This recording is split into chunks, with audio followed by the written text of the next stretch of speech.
Hello guys, welcome to my class.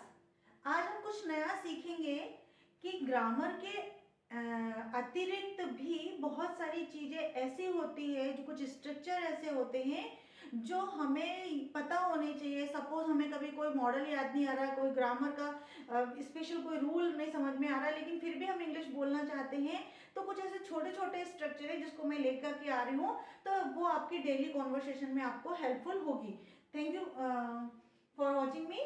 So please, first of all, without wasting our time, we have to start right now able to. So able to is a structure, एक ऐसा structure है जो बताता है कि मैं समर्थ हूँ, तुम समर्थ हो, यानी मीनिंग उसका होता है कि समर्थ होना।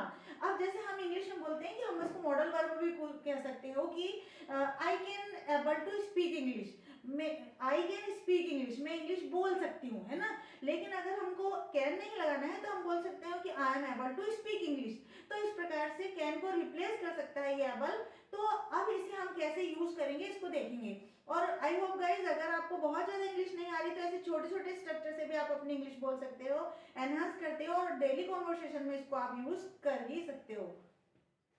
देखेंगे अपन, जैसे कैन का होता है कुड, पास्ट होता है तो मैं कर सकता था।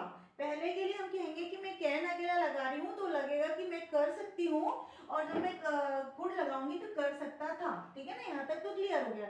ऐसे अपन एबल टू को समर्थ होने के लिए लेके आएंगे, लेकिन हम इसको तीनों टेंस में लेकर के आ जाएंगे कि वॉज भी आ सकता है और एम भी आ सकता है और विल भी, यानी तीनों टेंस में हम कह सकते हो कि मैं एबल हूँ, मैं एबल थी और मैं एबल रहूंगी। ठीक है ना, हर सब्जेक्ट के साथ में इसको काम करेंगे, देखेंगे कैसे यूज करेंगे। देखो यहाँ पे देखेंगे, I am able to do this work, मैं इस काम को करने में समर्थ हूँ। कब? अभी प्रेजेंट टाइम में हूँ, है ना। लेकिन वहीं पे अब अगर उसको पास्ट में बताना चाहे कि मैं पहले कर सकती थी, मैं पहले एबल थी, तो हम क्या बोलेंगे? Earlier I was able to do this work, पहले मैं ये काम करने में समर्थ थी, यानी मैं पहले कर पाती थी, अभी नहीं कर पाती, अर्लियर लगाया हुआ है ना। चलिए, I will be able to do this work after some times. अभी सपोज मान लो आपको कोई फीवर आ रहा है या कुछ भी हो रहा है, आप अभी कहीं बाहर हो, तो आप क्या बोलते हो कि मुझे ये काम नहीं करना है, अभी मैं नहीं कर पा रही हूँ, मैं कुछ समय बाद ये काम आपका करने में समर्थ हो जाऊंगी या कर पाऊंगी। एबल हो ना, मैं कर पाऊंगी। तो फिर उसको कैसे बोलेंगे? I will be able to do this work after some times, मैं ये काम करने में समर्थ होंगी आफ्टर सम टाइम्स। अब उसको हम सेंटेंस में कैसे लेके आएंगे, हर सब्जेक्ट के साथ में कैसे लेके आएंगे गाइस, इसको अपन समझेंगे, है ना। अपन कुछ स्ट्रक्चर लेके आते हैं, थोड़ा ध्यान से देखेंगे।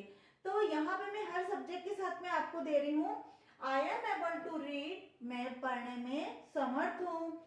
You are able to teach me, तुम मुझे पढ़ाने में समर्थ हो।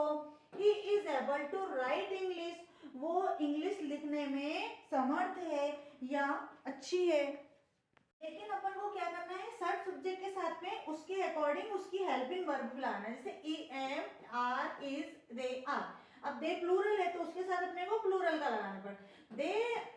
दे are able to play football, वे फुटबॉल खेलने में समर्थ है, मतलब वो खेल सकते हैं। यहाँ पे मीनिंग सकते भी आ जाएगा, एकदम वर्ड टू वर्ड ट्रांसलेट नहीं करना, उसको समझना, उसके भाव को समझना है। We are able to sing a song, हम गाना गाने में समर्थ है या गाना गा सकते हैं। She is able to wash the cloth, कपड़े, वो कपड़े धोने में समर्थ हैं। लेकिन अगर हम उसको निगेटिव बोलना है तो कैसे बोलेंगे? I am not able to read, मैं पढ़ने में समर्थ नहीं हूँ। You are not able to teach me, तुम मुझे पढ़ाने में समर्थ नहीं हो। He is not able to write English, वो इंग्लिश लिखने में समर्थ नहीं है, मतलब उसको इंग्लिश नहीं आती है, ऐसा भी बोलना है, चलेगा। She is not able to wash the cloth, वो कपड़े नहीं धो सकती। They are not able to play football, वे फुटबॉल नहीं खेल सकते या नहीं खेल पाते या नहीं खेलने में समर्थ है, खेलने में समर्थ नहीं है, ऐसा भी। We are not able to sing a song, हम गाना गाने में समर्थ नहीं है। मतलब अगर हमने कैन की जगह पे रिप्लेस कर दिया एबल टू, तो मतलब हम उसमें कर सकते हैं। लेकिन अब इंट्रोगेटिव कैसे करेंगे? इंट्रोगेटिव भी इसका हम आसानी से कर सकते हैं। Listen to me here and please look at this okay sentence. Am I able to read, am I able to read, क्या मैं पढ़ने में समर्थ हूँ, ठीक है, यस और नो वाला आंसर रहेगा। फिर are you able to teach me, क्या तुम मुझे पढ़ाने में समर्थ हो। Is he able to write English, क्या वो इंग्लिश लिखने में समर्थ है। Is she able to wash the clothes, क्या वो कपड़े धोने में समर्थ है। Are they able to wash the clothes, क्या वे कपड़े धोने में समर्थ हैं, क्या वे कपड़े धोने में समर्थ है। अब ऐसा नहीं गाइस कि उसमें निगेटिव और इंट्रोगेटिव बनेगा, आप डबल एच फैमिली को भी लेके आ सकते हैं, इंट्रोगेटिव निगेटिव भी उसको ले सकते हो। तो according to rules, according to tense, you can put here lot of sentence and use it. Okay, so now see, why are we, why क्या है, WH फैमिली का मेंबर है, तो why लगा दिया, why are we wash the clothes, क्यों हम कपड़े धोने में समर्थ हैं। where is she able to write, वो लिखने में कहाँ समर्थ, कहाँ वो लिखने में समर्थ है, मतलब थोड़ा सा लेंदी आपको उसका आंसर देना पड़ेगा। तो इस प्रकार से आप WH फैमिली का यूज करके भी क्वेश्चन को दे सकते हो। अब ऐसा तो नहीं है कि केवल हम इसको प्रेजेंट में बोल सकते हैं, हम इसे पास्ट में भी बोल सकते हैं। कैसे बोल सकते हैं, थोड़ा सा इधर भी ध्यान देंगे।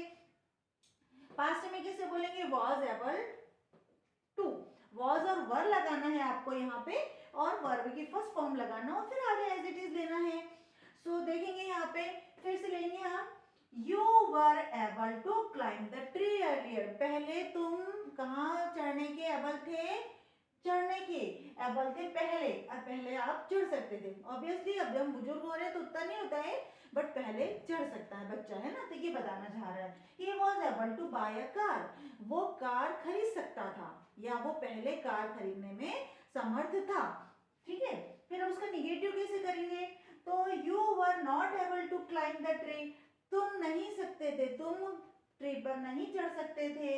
ही was not able to buy a car, वो कार नहीं खरीद सकता था, ठीक है। उसको इंट्रोगेटिव कैसे करेंगे, तो सेम वही ठीक चीज है, were you able to climb the tree, क्या तुम ट्री चढ़ने में समर्थ थे, क्या तुम ट्री पे चढ़ने के समर्थ थे। Was he able to buy a car, क्या वो कार खरीदने में समर्थ था या वो लायक था। इस प्रकार से भी हो सकता था कि वो कर सकता था क्या। तो इस प्रकार से आपको छोटे छोटे सेंटेंस लेके आना है और उसके दिन भर डेली रूटीन वाली चीजें उस पे से लेना है। ऐसे ही विल एबल भी लगा सकते हैं, I will be able to, I will be able to, you will be able to, मैंने शायद यहाँ लगाया भी, I will be able to do this work after some times, you will be able to read, she will be able to write, he will be able to wash clothes, they will be able to play cricket। तो इस प्रकार से छोटे छोटे sentence को आप इसको लेके आ सकते हो और अपनी डेली कॉन्वर्सेशन में इसको ला करके अपनी इंग्लिश को एनहांस कर सकते हो। आई होप गाइज आपको ये बहुत अच्छे समझ में आ गया होगा और मुझे उम्मीद है कि आप ज़्यादा से ज़्यादा स्ट्रक्चर बनाओगे, सेंटेंस बनाओगे इस स्ट्रक्चर के साथ में और अपनी इंग्लिश को एनहांस करोगे। Thank you for watching me.